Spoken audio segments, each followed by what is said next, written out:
Červený roh a domáci Victory Gym Trenčín pod prácou Tomáša Tadlánka reprezentuje borec, ktorý má 34 rokov, 173 cm a jeho oficiálna váha je 63 kg.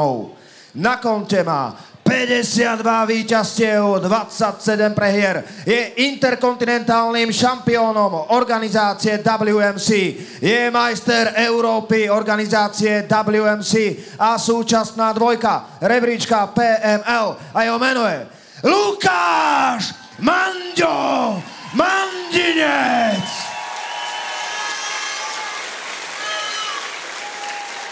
Rozhodcom v ringu bude Pavel Hviezda.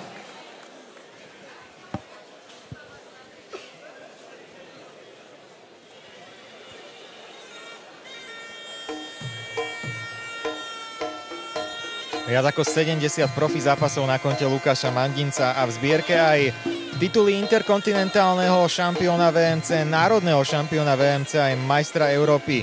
Tejto organizácie je to jediný Slovák, ktorý má všetky tieto tituly vo svojej zbierke.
Teraz už nám nič nebráni v tom, aby sme mohli ísť na to. 3x3 minúty.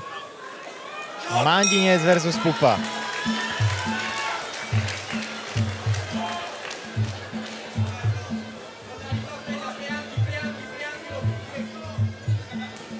Lukáš Mandinec je naozaj skúsený matador. Trenčiansky pitbull, ktorý má za sebou toho veľmi veľa, ale nielen v ringu, taktiež aj mimo neho a ten minulý rok pre neho nebol veru ideálny. Mal tam viaceré zranenia, nepríjemnosti.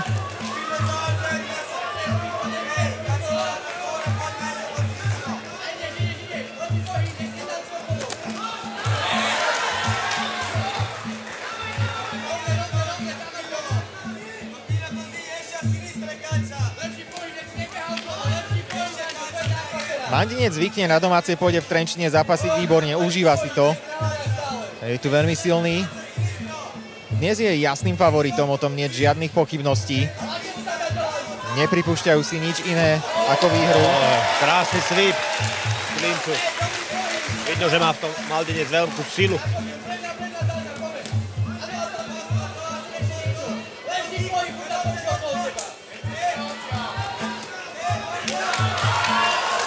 Krásne, agresívny prejav boja. Manďo je už skúsený bojovník, ktorý dokáže trestať každé zaváhanie, každú chybu.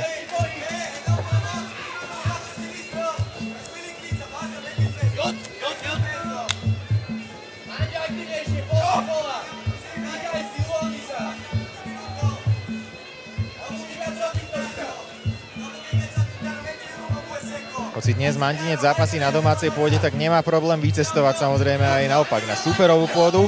Ako napríklad na konci roka 2021, keď dostal ponuku na titulový zápas o ten interkontinentálny pás VMC v Uzbekistane, kde išiel proti domácemu obľúbencovi. No ale vypalil im vtedy rybník a zvíťazil. Odniesol si na Slovensko domov opasok.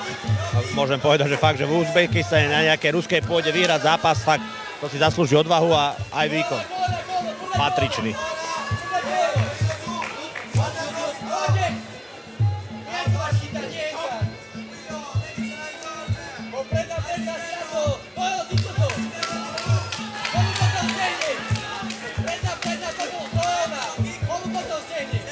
Mandinec ukazuje zatiaľ aj tú rozvahu, aj sila je na jeho strane, presnosť, oko. Veľmi krásne low kicky triafa, fakt veľmi tvrdé. Aj z rohu mu kričia, že sústreď sa mu na tú nohu, na to stehno. Uvidíme, čo to bude, lebo fyzicky vyzerá o triedu silnejší.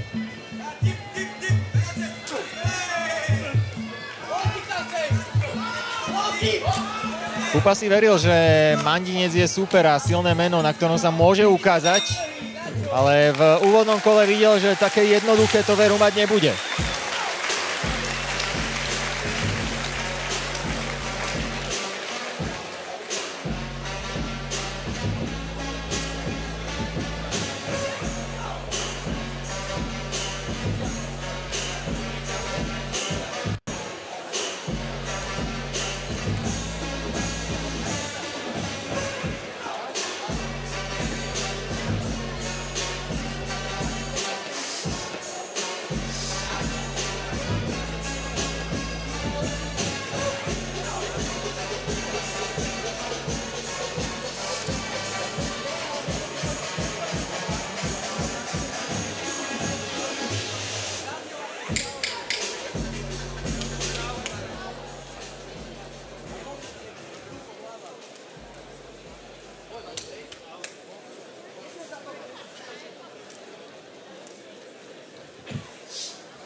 Bodové lístky, ktoré ukazujú teda jasnú výhru Lukáša Mandinca v prvom kole.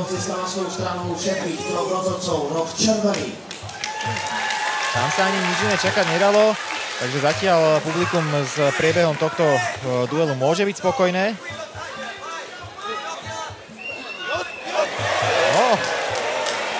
Veľmi nebezpečné, chvala Bohu, ich stihol rozhodca zachytiť.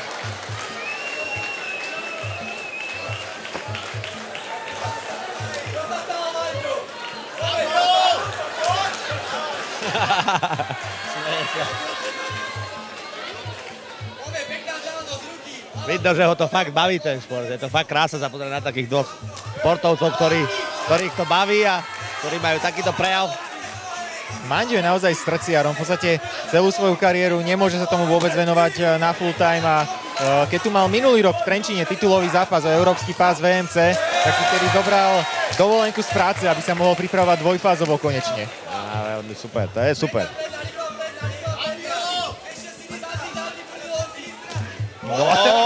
Krásna zadná, Kupa to cítil. To zacítil. Už teraz to pôjde len krásny lakeť. Keď tu Mandinec mal zápas v septembri, tak síce jasne vyhral na body, ale nebol veľmi spokojný so svojím výkonom. Dnes by to očividne chcel napraviť. Vyzerá to byť.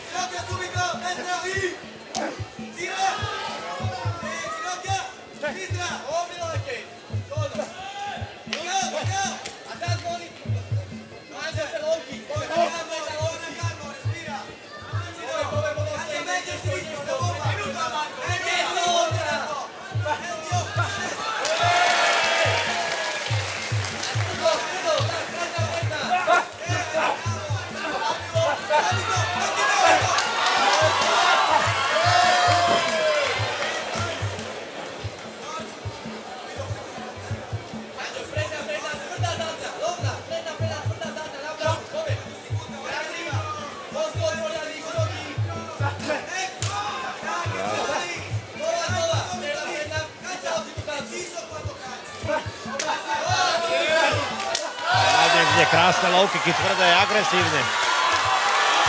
Z rohu mu kričia klad dôraz na tú tvrdosť, fakt. To plieska na celú halu. Nádherné. Ďalší strh. Zatiaľ to má Mandinec pevne vo svojich rukách. Nenachytať ešte nič. Krása. Mandinec je ten, ktorý ešte uštedril súperovi.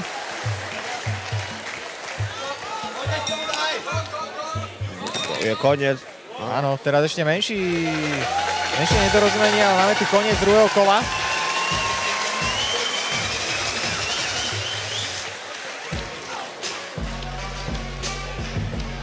V domácom rohu zatiaľ veľké uvoľnenie. O nejakom napätí nemôže byť ani reči. Naopak Pupa takto si to určite nepredstavoval.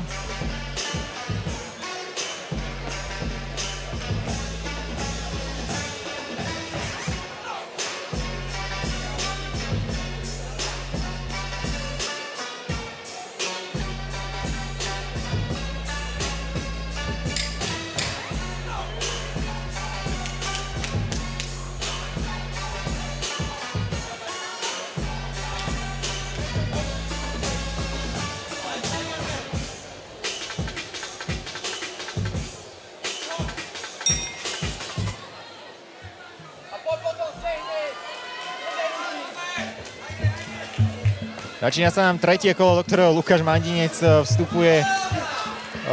Má ten zápas pevne v rukách, vidíme to aj na tom kurze.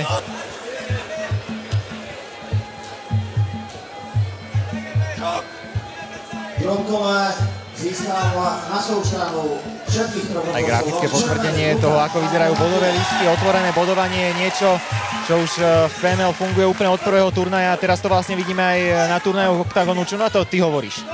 Myslím si, že je to veľmi dobre sa hneď podeliť s divákmi o tento výsledok. A čo ako zápasník? Čo vlastne vravíš na otvorené bodovanie z toho zápasníckeho pohľadu?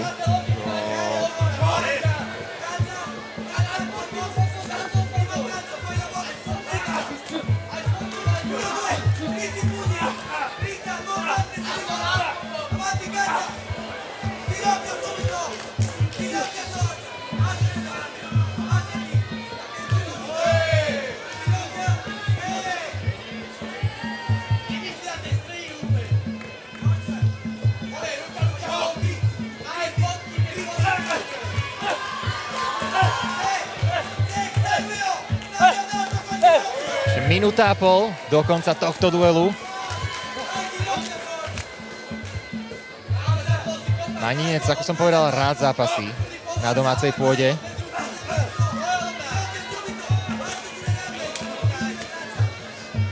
Predsa, keď počujeme aj tie reakcie publika, je celkom jasné pochopiť prečo. Stále by chcel doručiť domácim priaznivcom aj ukončenie.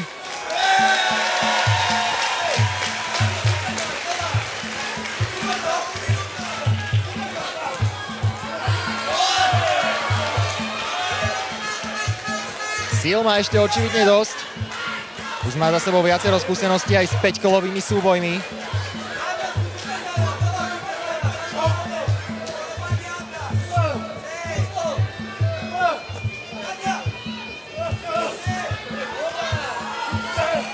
Krásny zadný hák.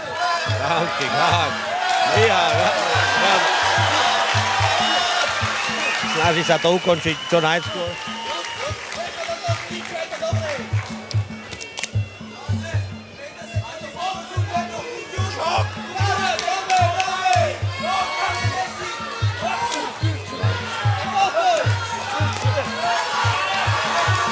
Ešte veru pribali superovi na cestu.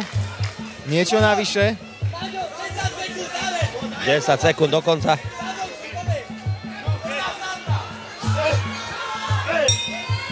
No a máme tu už aj koniec tohto zápasu.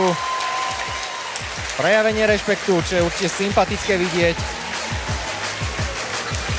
A Lukáš Mandinec nám víťazstvom uzatvorí tú prvú postojárskú časť dnešnej karty.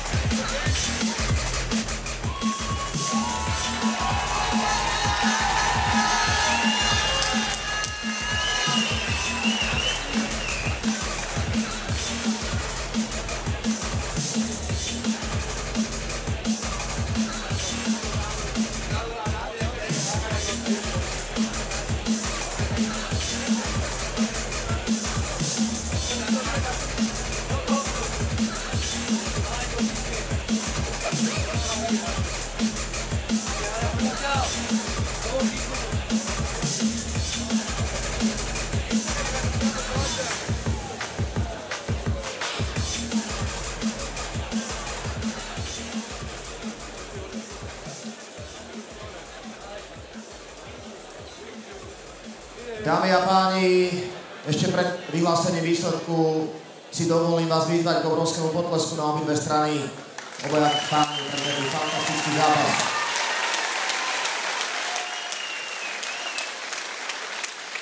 Poznáme výsledok 30-27, 30-27 a 30-27, teda jednohlasne. Víťazí roh červený Lukáš Manďo Mandinec.